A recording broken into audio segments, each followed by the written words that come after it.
ভয়ের আড্ডা। যারা এখানে আসবে তাদের সমাপ্তি হবে অন্ধকারে। হ্যালো বন্ধুরা, ওয়েলকাম ব্যাক ভয়ের আড্ডার নতুন একটি এপিসোডে।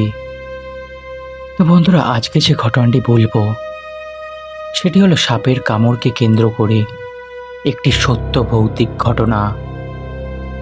যেই ঘটনাটি আমাকে পাঠিয়েছে শুভ্রজিৎ বেড়া।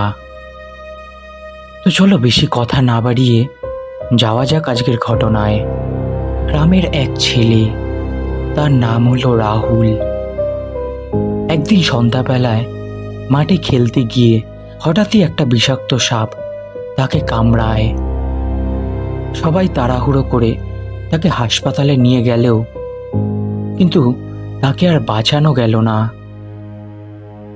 পরদিন তার শরীর দাহ করে ফেলার পর সবকিছু যেন শেষ। কিন্তু আসল ঘটনাটা শুরু হলো তারপরেই।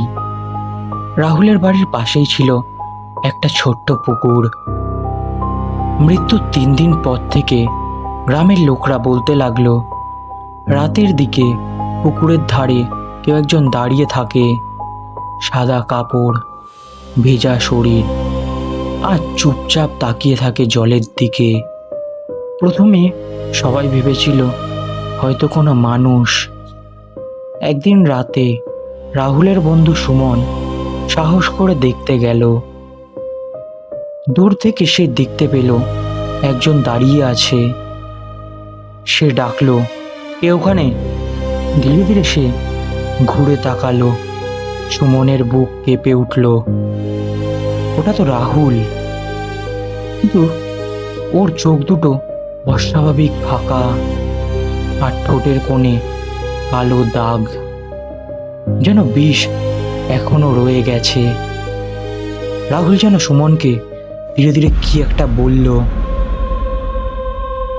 সুমন ভয়ে দৌড়ে পালিয়ে গেল বাড়িতে। পরদিন সকাল থেকেই সুমনের খুব জ্বর। শুধু একটাই কথা সুমন বলছিল যে ওই রাতে ও নাকি রাহুলকে দেখেছিল।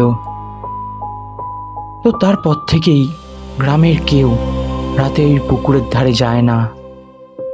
একটা ভালো ওঝাকে ডাকা হয়েছিল। সেই পুকুরের চারপাশে 4টি লাল সুতো বাঁধা রড বেঁধে দেয়, আর বলে ওই পুকুরে যাতে কেউ না নামে। আর সে এটাও বলে তার আত্মা এখনো শান্তি পায়নি। তো বন্ধুরা, এই ছিল আজকের ঘটনা। ঘটনাটি কেমন লাগলো তোমরা প্লিজ কমেন্ট করে জানিও। আর যদি ঘটনাটি ভালো লেগে থাকে তো লাইক, কমেন্ট, সাবস্ক্রাইব করতে ভুলো না। তো চলো আবার দেখা হবে নতুন একটি এপিসোডে। ততক্ষণের জন্য সুস্থ থেকো, ভালো থেকো।